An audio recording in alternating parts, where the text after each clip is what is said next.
Welcome to the Celebrating Women podcast, co-hosted by Mandee Montana and Ashley Fisher, a podcast that celebrates women, their issues, their thoughts, their lives, conversations that celebrate their gifts, their talents, their courage.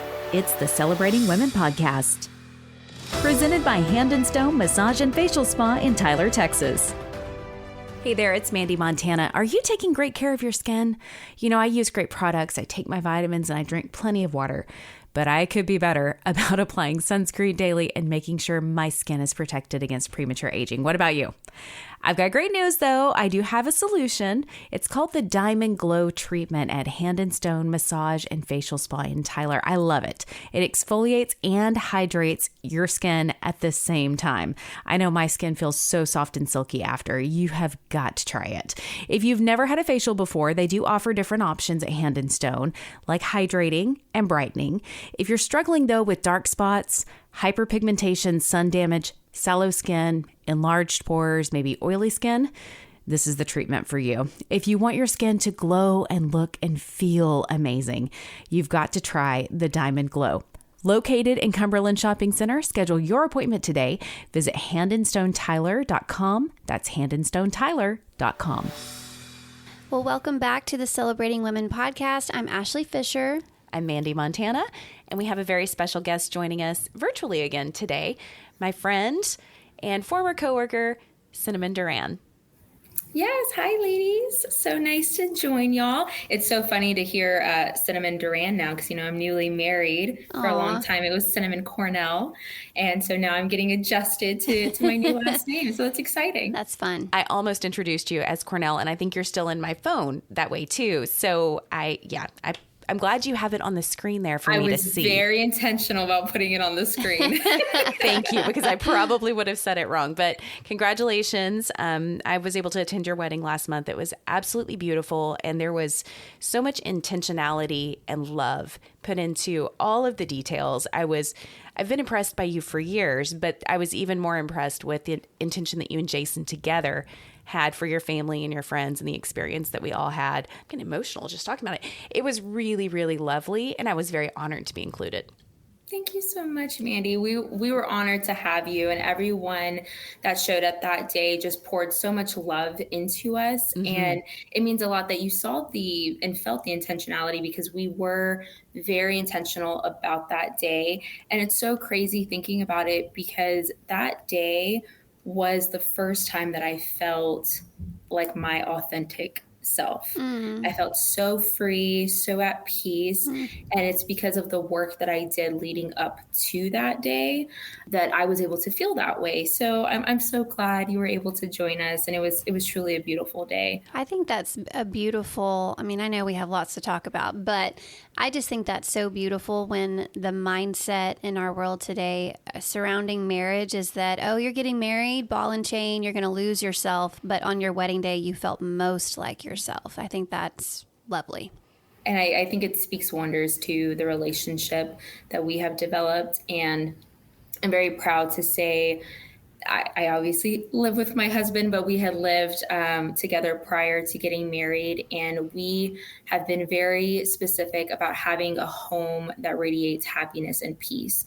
And obviously, you know, we go through our difficult times and we have our ups and downs. We're only human.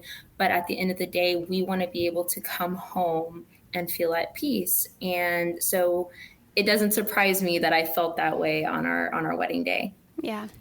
I mean, this is why she impresses me, right? Like the first things that we're talking about within like 2 minutes of talking to you, Cinnamon, are intentionality, peace, authenticity. And how old are you? I'm 28. Oh my God. Oh Lord. I don't feel it though. You're an old soul, huh? She is. You know, it's funny you say that, because I've actually been told that for many years from a very young age. I think the first time someone said that to me, it was a teacher of mine in the 4th grade. So I think that's something that has always been with me. Yeah. I'd love to eventually explore that whole thing, because I've been told that too. And it's such a, like, what is that? Same. You know? It's like when somebody tells you have so much wisdom and you're in your 20s or 30s, you're like, but I haven't really lived Maybe life. It's trauma. I don't know.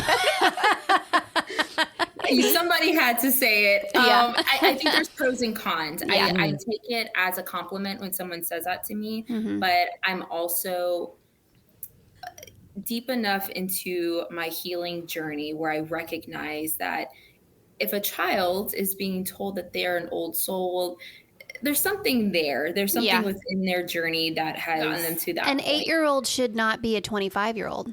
No. They should be an 8-year-old. Yes, and they should be innocent and love rainbows and flowers and unicorns. And yes, and that's it. Yep. So that's a topic that needs to be explored, but for another day. For another day. It's a good one, though. Thank Yeah. you. Thank you for bringing it up, because we could get into that one day. I would really love that, because I've been told that as well. Mm-hmm. So does that surprise you? Trauma porridge right in here.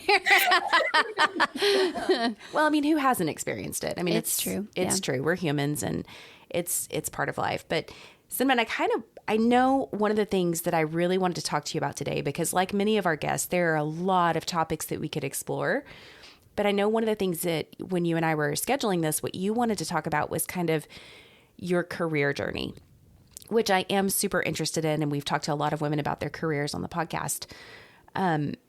So kind of roll back to how you and I met, and then we'll roll back even further to let you kind of set that up. But so we worked together when I was at the radio station shortly before I left. I don't even remember how long we worked together, but I just felt like we connected very quickly. So it could have been 2 months. It could have been 7. I don't honestly remember. But I was actually only there in person working in that role for 6 months. Okay. So it was probably closer to like 2. Yes. But so I had been in the industry at that point for probably like about 18 years. And I'd seen a lot of people come and go. In the role that you had taken on as our I don't remember exactly what your role was called. Digital managing editor. That's it. I was going to call it strategist, digital managing editor. We'd seen a few people in it. We'd had some people that were amazing, and we'd had some people that really struggled because of kind of the way it fell in corporate structure and the direction in the industry. There were a lot of challenges. And I remember when you first got there, I was skeptical because I could see how young you were. And there had been a variety of ages in there, and I thought, man, is she going to be able to handle this? Because there was a lot of adversity, career-wise, in the building, attitudes, like all kinds of things that were set up really to see you fail. I didn't know you, but there was just a lot working against you from my perspective. And I thought, man, how is she going to do this? So I just kind of sat back and watched you a little bit. And then I was telling Ashley this morning, the first time you led a meeting, when you gathered our group of programmers and personalities in the room. There's some big personalities in the room, a lot of experience in the room, and mostly male. Really, a couple of really big personalities in the room. But you handled that meeting like you had been running meetings in radio for 20 years. You had so much professionalism, confidence, and poise that I was like, oh, she might actually be able to do this. You just really, really impressed me.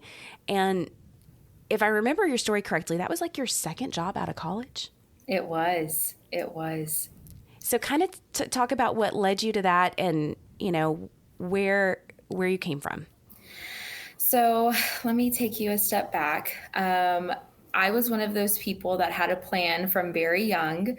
I knew since the 4th grade that I wanted to work in journalism, specifically in broadcast news. Mm-hmm. And I, along the way from that point of making that decision up through college, took every step that I needed to achieve that goal. And I did. That was why I came to East Texas, was to work as a reporter at one of the local TV stations. And that experience taught me a lot. It was difficult for various reasons. And the reality is it wasn't what I expected coming in. And that was really scary for someone that had done everything that society says you have to do to be quote unquote successful and to get to this certain point in your career. And I ultimately ended up choosing to leave that role because it was not good for my mental health. I struggled for the first time. I think that was, it's kind of around the time where the discussion around mental health was becoming a little more normalized. And I didn't know it at the time, but if I could say it for myself, I do think I was going through a slight depression. And so I made the very tough decision to leave that role. I was actually unemployed for 2 months. And for someone like me, that was very, very difficult because I was like, what am I doing? I didn't tell anyone that I was unemployed. The only people that knew were my parents and my now husband. Like my closest friends didn't know. My husband's family didn't know because I was so embarrassed that the one thing that I had always said I was going to do, I felt like I failed. Because why didn't it work out? I did everything I was supposed to. Mm-hmm. So when I took this role where we met, I came to it with no expectations other than I'm just going to put my best foot forward. I'm going to take this role for what it is. I knew that some people had come in and out of it. And I'm like, well, let's see what I can make out of it.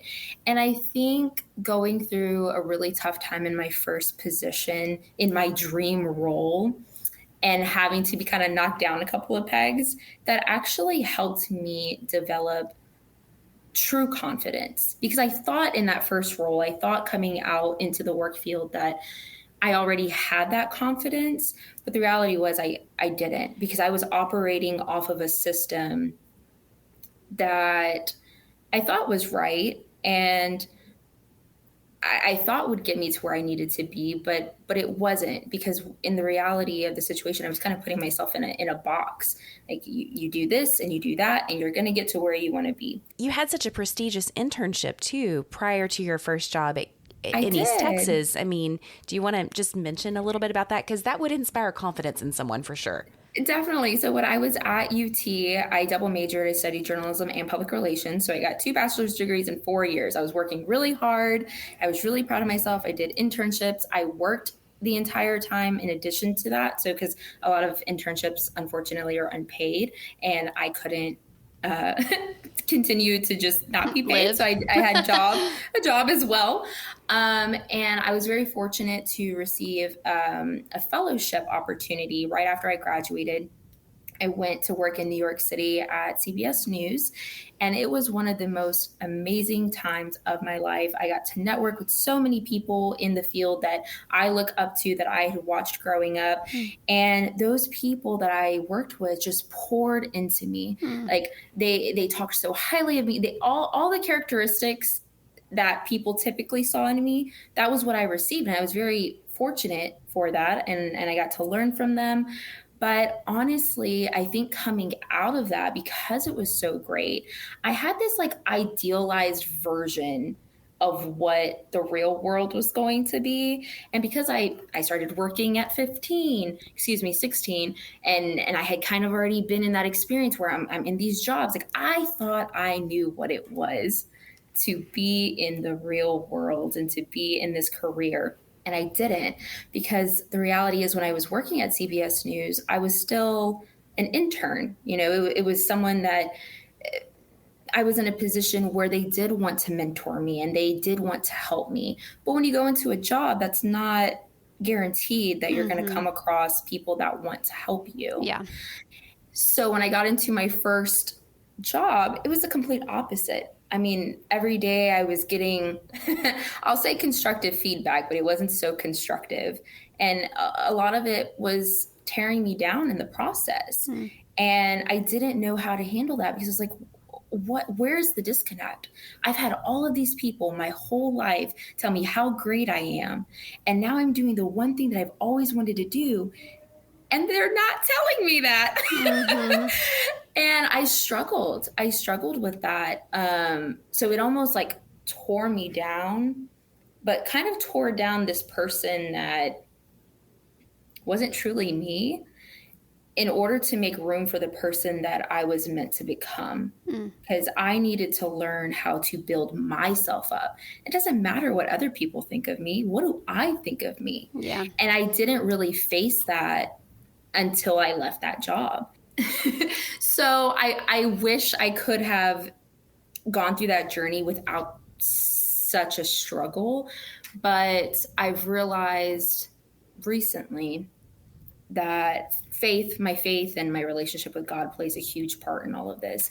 And I actually went to a conference with women that were talking about their faith journey and how when we are in these challenging times in our life, those are the moments where we really have to dig deep and our faith is tested and we have to really dig into that. Mm-hmm. And those are the moments that really help cultivate those experiences. Like if everything is just super easy and you're smooth sailing the whole way, yeah, that's great. But what are you learning in those times? Mm-hmm. By the time I got to the second job, I just came in there with so much admiration for everyone, and I wanted to build good relationships, and I had a mutual respect, and I recognized that I was really young, and I strategically didn't tell anyone my age when I first got there because I recognized the barriers that can be, and people will look at you like, well, what do you have to offer? But I just didn't worry about that. I just came into that role and truly was myself and was like, look, guys, I'm figuring this out along with y'all. So what can we do together to help this process?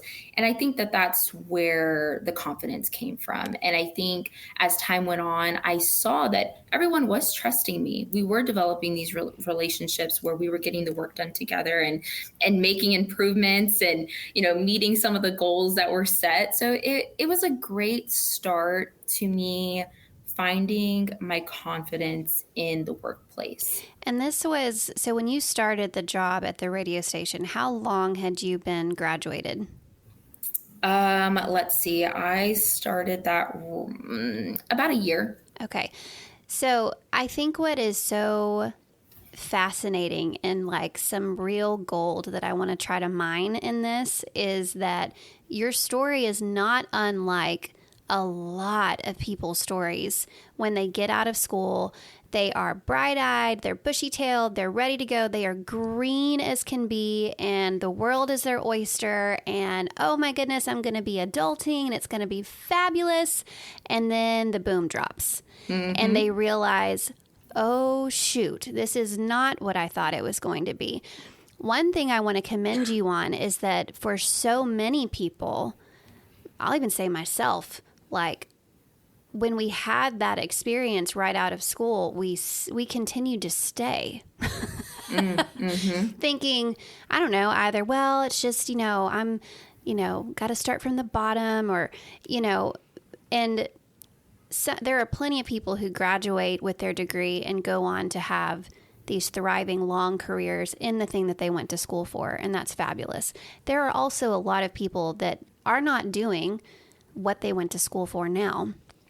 And I think it's so commendable to, again, at such an early age and so early on to go, check, this isn't right. Something's mm-hmm. not jiving.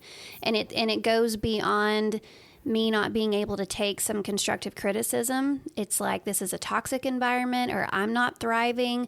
And you chose to take a step out. And I think that is so important to call out because there's so many young people out there who just think, oh, well, I guess this is just how it is, No. And thank you for that because it was at that time, it was easily the most difficult decision I had to make was to step away from that job because truly for a good amount of time, I did stay because I was like, well, maybe it'll get better. Mm-hmm. Maybe I'm the problem. And at a certain point, I had to reevaluate and be like, well, what am I doing here? Mm-hmm. I'm not happy. I've gotten what I needed out of this role. And let me tell you this, looking back, every job experience that I've had, it wasn't so much what I took away from it career-wise. It was the people that I met along the way. Yep. And I actually kind of had this revelation last night when I was thinking about what I wanted to speak about today, is that I, for so long, was so career focused and still am, but I almost feel like the purpose out of all of it was the people that helped me get to the place that I am today in having healthy relationships and having a relationship with God and having a stronger faith and prioritizing my mental health. And that was really what was being taken from all of that. But yes, if I was to speak to young adults in college right now, like that would be my advice, is come out, try it out, see if it works. And of course, you don't want to leave something right away. You want to see, because in any job, there's going to be the ups and downs. But at a certain point, you do have to evaluate if it's a healthy environment for you to be in. And if not, you have to remove yourself. And I'm happy now that if I was to experience that type of situation, I would see the red flags sooner and not be ashamed of removing. Because at the time I was ashamed. I really was. Yeah. And I felt like I was letting people down. I mean, oh my goodness, it was a lot, but I still had the courage to remove myself from that environment. Yeah. I think that's the operative word for me. Well, two of them really, but courage and faith. I feel like we face these situations as humans all the time, whether it's career, whether it's family and toxic relationships, whether it's a marriage, friendships that have just devolved, whether, it takes two, one person or the other. But having the courage and the faith to say, this is not right, and I need to move a different direction it's something most people shy away from, Cinnamon. And I think to me, that's one of the things that I find so impressive about you, because I was in similar toxic work environments previously. So oftentimes the other person left, the problem left, and I was able to sort of weather it and stick through way back whenever I was closer to your age. But I mean, I wasn't in a toxic relationship when I chose to leave radio. That wasn't the situation at all. But having the courage and the faith to make those changes and to step out, whether it's a different career direction or whether it's just to say, I'm prioritizing my mental health, I think to me is something that's truly inspiring and is worthy of being celebrated. Thank you. Thank you so much. Absolutely. Yeah. And I think it speaks to, and this is a hard lesson and a hard reality check for anybody, no matter what age, but we live in such a destination-oriented mindset. What are you called to do? What is your destiny? Do everything you can today to get to your destiny, the thing you're meant to do. When really, it was never supposed to be about you arrive and then you just spend the next 50 years having arrived.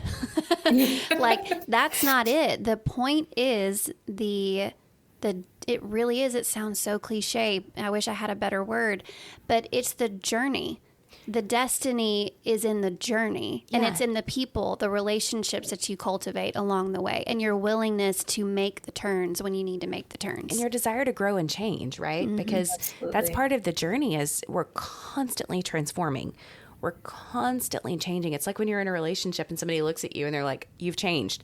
Yeah. I'm supposed to. Yeah. So are you. Have you? It's like, that's part of the process. And I just think I really appreciate that about you and our friendship that's been developing over time. And it's part of the reason that, like, I've been so intentional about staying connected to you, is I see that desire for growth, that like it is about the journey for you. And there are going to be a lot of different places along the way.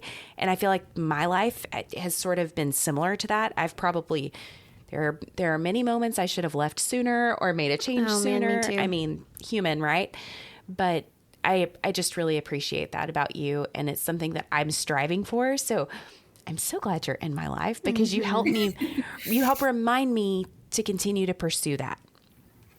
And that is what I'm living right now. I mean, to kind of continue where the last several years took me. So after the radio station, I went back into news in a different market in Louisiana.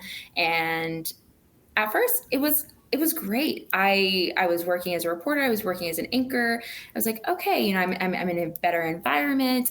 And then while I was there, unfortunately, the community was devastated by a catastrophic hurricane, actually 2 hurricanes. And that whole experience tested me in ways that I did not know possible, because it felt like, okay, you just got back into the career you think you want, and it's going amazing. And now everything is just uprooted. And it wasn't until the experience with the hurricanes that I really kind of had to sit with myself and be like, well, what do you want? What do you want? And I see decided Ryan Gosling. What do you want? What do you want? Literally. For the Notebook. What do you want? What do you That want? was my moment. And I was literally sitting in my car outside of the news station that we were working out of in a different city because we couldn't work out of our news station. And I had just gotten off the phone and I was boohoo crying. I'm like, what? This is not... Why are you doing this right now? Like, this isn't even what you want to be doing. So what do you want to do? And I knew for a long time that I had wanted to go back to school. I wanted to pursue grad school. It had been my dream since I was 12 to go to Columbia University.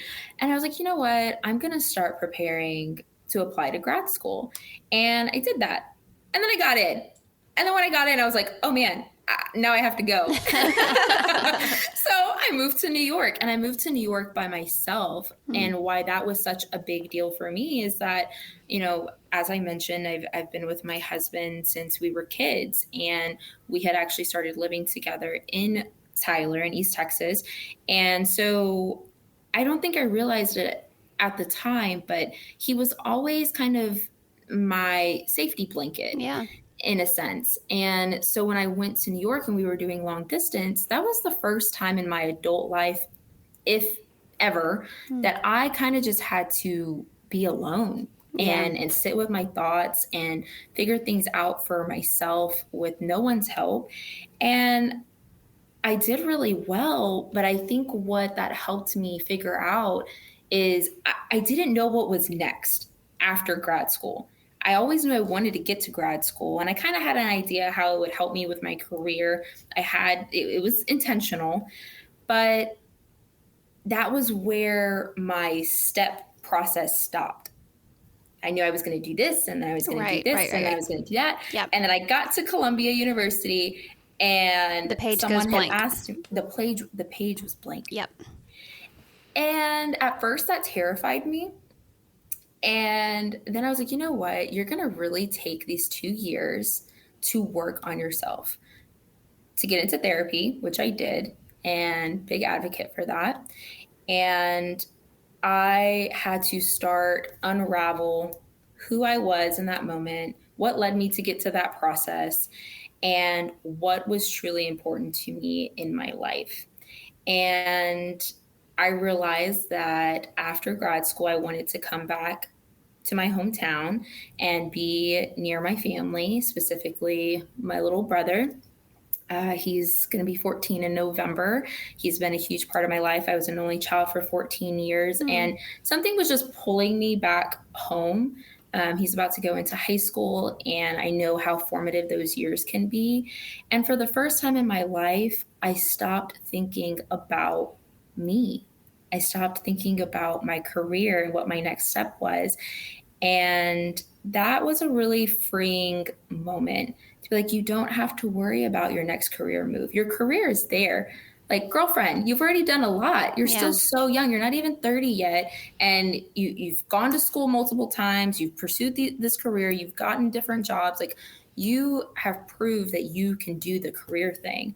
Now take a step back and work on you. Yeah. And there's so much else about a person other than just their career. And so that's what I started doing. And that really helped me reach a place of happiness that I didn't know I should be aspiring to be at. Like, I didn't know that actually existed. So yeah, I'm going to stop there because I know I said a lot. I mean, it was just, that was so beautifully said though. So do you want to talk about what career you're in now, kind of where you're at post grad school? Because I actually don't know this. We were trading voice clips last night, but I didn't have a chance to say, so what are you actually doing now? Yeah, so I'm actually working as a communication specialist for the public health department in my area. So I am the direct line to the executive director. I'm responsible for her communications work, which is still very much communications based within my field of work, but it's given me an opportunity to not constantly be in work mode. You know, when I was working in news, it never stopped. I was always thinking about work. And this job too, you know, there's some moments where I'm kind of still thinking about it, but it's on a way lesser degree. And I've enjoyed it so far. I've only been here for 3 months, so it's a new journey, a new transition. But I was really proud of myself for taking on this role, because what happened was I graduated in May and I moved back to Texas. And I kind of sat with myself for a few weeks because I needed to collect myself and the journey that I had just completed. And I was also in the midst of finishing planning my wedding and dealing with personal life and everything else that comes with it. And I was like, all right, I'm ready to apply to roles. But I was very intentional about the positions that I was applying to, because this was the first time that I had to really apply to positions in a way, because I know I worked at the radio station, and so obviously that was applying to a job that was outside of news, but that actually was kind of came to me through networking. Mm-hmm. So this was the first time that I was like, okay, you have to intentionally apply to positions that are outside of what you had always planned to do and figure out what you want from it. And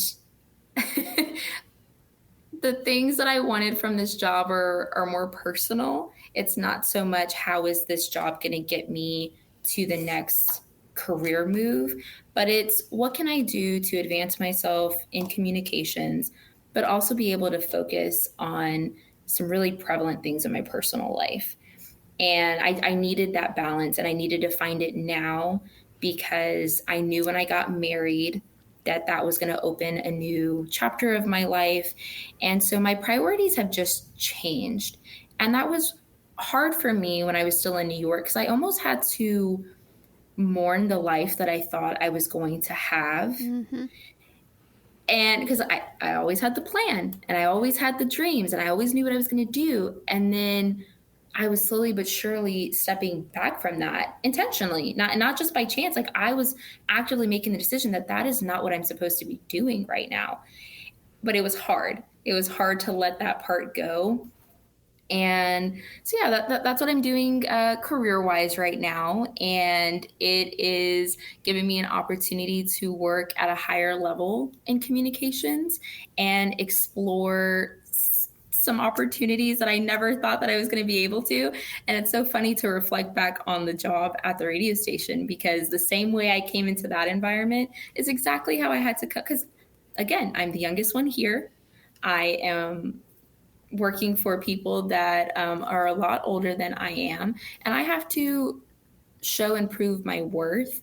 But the difference this time around is that I am so solidified in my worth and knowing what I have to offer that I'm not even worried about proving that. Mm-hmm. Like, I'm going to do my job, and I'm going to show you what I can do, and leave it at that. So that's where I'm at. Yeah. I'm curious how this whole journey has impacted your faith. Like, how would you put into words what this has done for your faith? I think my faith now I'm in a place with my faith journey that I didn't know I needed to be in. I mean, probably this time years ago, let's just say when I started my first reporting job, I don't think I prioritized my faith. I've always believed in God. I've always had that foundation, but I didn't invest in it. And it's interesting enough, because I heard something the other day. This was in the context of marriage. And the person was saying how we need to invest in our marriage just the way that we invest in our jobs. And I know how to invest in a job. Mm-hmm. And so I say that to say, I started having to invest in my faith. And my faith has been tested along the way. But there was a certain moment where I came to realize that God's got me. Like, when no one else has me, God's got me. And I have to rest on him and rely on him. And when I started to have that mentality, I started to see how he was working in my life. And once I was able to see that, it was almost like I came out of this fog. Like I started to see it, and I'm like, you know what? You need to stop questioning things so much. Just let things happen. Everything happens for a reason. It's going to work out the way it needs to work out. So stop stressing. Stop having all this anxiety about this one particular thing. And that really helped me. Like I'm dealing with a very difficult personal situation right now, and a lot of people have told me, like, I don't know how you're so strong. Like, how are you putting up with that right now? Like, how are you handling that? And all I can say is that my faith runs so deep. Like, who am I to question what God's got going on for me? But that wasn't always the case. Like, I had to get through these really challenging times in my career that helped me get to this point, because I always thought from a very young age that my career, my goals and my dreams that were all education based, all career based, I had control over that. Mm-hmm. I had control. Yep. I could do this. Like, no one else was going to affect it. Nothing in my personal life was I had control. And then I realized, no. I have no control. You have no control. Mm-hmm. So just trust in the process, trust in God, and you will get to where you need to be. And I'm actually really proud of myself for getting to that point. It's actually been a highlight of my new marriage, because we have discussed, really prioritizing our individual and collective relationships with God and working that into our day-to-day and our marriage. And it's been a beautiful thing to see for my husband and I. So I'm excited for that. I think faith is such an important part of life, and I know that it can be tested depending on what you're dealing with. But that is what I always fall back on, is just having faith that God's got me. Yeah. Oh, I love that. Cinnamon, I could talk to you for hours. I mean, I have talked to you for hours. I think the last phone conversation that we had probably lasted like 2 hours, but I want to be very respectful of the role that you're in now, and respectful of Ashley's and my time too. Like I said, I could just go and go, but we like to typically wrap up the conversation with a few kind of fun questions. Mm-hmm. So are you game for that? I am so game. All right. So first question is, what's your favorite go-to coffee order? So for a long time, I was a Starbucks girl. There was no questioning it. Everybody knew if you wanted to give me a gift, you could give me a Starbucks gift card. But recently, I switched over to Dutch grab Bros. It. Oh my God! It's sitting right over got here. It right there. So it is an iced caramelizer, and I typically get whipped cream on top. And it is definitely an addiction that I'm going to have to start to wean myself off of. But it's delicious. If there's a Dutch Bros near you, you should go try it out. Yeah. It's better than Starbucks. Oh, she said it. You're not the only person who said that on our podcast. Even a non-coffee drinker came in, our friend Lindsay Steele, and she's like, I recently tried Dutch Brothers coffee, and I forget, it's like a Golden Eagle or something that she's like obsessed with. She says it's amazing. But okay, so in a similar fashion, do you have a favorite cocktail order? Oh man, I am very basic when it comes to that. I just like Crown and Coke, specifically Crown Vanilla.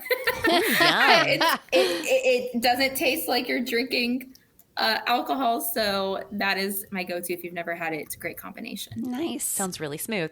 Okay, so this is one that's near and dear to my heart because I really love to travel. If we were to give you like free airfare, free hotel, like it's all taken care of. You can go as swanky as you want, whatever you want to do, or as basic as you want. If you want to go camping, that's fine. Where would you go? Hands down, I would go to Greece. That is my dream vacation. But even then, I joke about how one day I'm just going to let this corporate girly that I've developed go and move to Greece and buy a little flower stand and sell flowers Aww. to the locals because I love flowers. Flowers make me happy. And I'm like, I just want something simple. And I don't know, how feasible that would be. But yeah, I would love to move to Greece and sell flowers to the local people. I can totally see you doing that. As we just sat here and said how I've gotten through this career and all those things, I'd love to just go sell some flowers. It's almost like a lovely story that I feel like you could read. One day, a beautiful girl named Cinnamon moved to Greece and sold flowers from a cart. I mean, it's just sing-songy. It's just yes. Where's the band and the music following her around? Absolutely. Little birds. Yeah. Oh my gosh. I just love it. Well, Cinnamon, I know your time is valuable. You are precious to me. I think you are just, again, someone who is incredibly inspiring and someone who is absolutely worth celebrating. Thank you so much for coming on and sharing your story. I feel like the thing that was running through my mind as I was listening to you talking about your faith at the end was that phrase that your test becomes your testimony. Mm-hmm. You have such a beautiful testimony and you have so many. I don't know if this is an aspiration that you have, but I would love to see you one day either speak on stage and share this or write it in a book or both. You have such a gift for communication. You have such an inspiring story. I just know that when people hear it or read it, that they're going to be moved and called to courage and faith as you have been. Yeah. I'm going to say it right here. So when it happens in so many years, we know my husband and I have a idea for my book that will happen one day called You Almost Didn't Hire Me Because My Name is Cinnamon. Ooh, yes, ma'am. Yes, there's a whole story behind it. I love that. Oh. Yes. Just briefly, right before we leave, do you want to talk about how spicy your name is? You know what? My name, and this is for everyone, your name is part of your identity, yes. But my name is absolutely my identity because that was part of my journey to get to this place where I do have self-confidence. I didn't realize the struggles I was going to face as an adult with a unique name, especially going and trying to be on television and trying to be in the communications world. And you know what? I will just say this. I am proud of my name. My name is Cinnamon Ashley Duran, for those that are wondering. And yeah, it's a spicy name. And I think it is the perfect symbol of who I am. I love it. I love that so much. I loved how much you played with it at the wedding too. I was like, what does Jason call you? The spice of his life? The spice of his life. And so now I'm referred to as Wifey Spice. Oh, yes, ma'am. I love that. That's awesome. So much fun. But I just want to thank you both so much for having me. I love what y'all are doing with this podcast. It is so important for other women to celebrate women because if we're not celebrating each other, then who is? Yep. Amen. Amen, sister. Well, we can, Not how they should. Need to do it. We can work on them. There are a few, I feel like, that are out there that are celebrating women, and I feel like maybe at some point we'll call that out and celebrate some men who are celebrating women. That would be great. I do think that they are out there, and my husband is one. We need to have him on. He certainly is. And I feel like maybe if we celebrated that aspect of men more, it might inspire other men. Yeah. Mm-hmm. So just kind of throwing that out there on this episode. That while we're throwing things out there, throw it out. Yeah. And I've seen in person, and then of course at your wedding too, how much Jason celebrates you. Oh, absolutely. And let me just say, my husband is amazing. I would not be the person that I am today without him. I know for a fact that God placed that man in my life when he did at such a young age, because I needed him to become who I am. Oh, I'll leave it there. Okay. So we'll wrap up with, please come back and tell your love story sometime. Yes. Yes, I would love to. Yes. I would love to come back and share. Wonderful. Well, I adore you, and I look forward to a long phone chat where we can catch up about all the things. when we're not recorded to share with the world. Yes. But, more private conversations. Yes, but thank you so much for taking the time today, Cinnamon. You're an absolute joy. Yeah, thank you, Mandee. Thank you, Ashley. The Celebrating Women podcast wants to hear from you. Email us a voice message to celebratingwomenpodcast@gmail.com. We would love to hear your story or the story of an incredible woman you know. Become part of the conversation on social media. Facebook.com/celebratingwomenpodcast. On Instagram, search Celebrating Women Podcast. The Celebrating Women podcast has been presented by Hand and Stone Massage and Facial Spa in Tyler, Texas. Book your appointment today. Stop by the spa in Cumberland Shopping Center or online at handandstonetyler.com. The Celebrating Women podcast is created and hosted by Mandee Montana and Ashley Fisher. Support the show for as little as $3 per month at celebratingwomenpodcast.buzzsprout.com or visit our show notes. Thank you for listening, and don't forget to subscribe to the Celebrating Women podcast.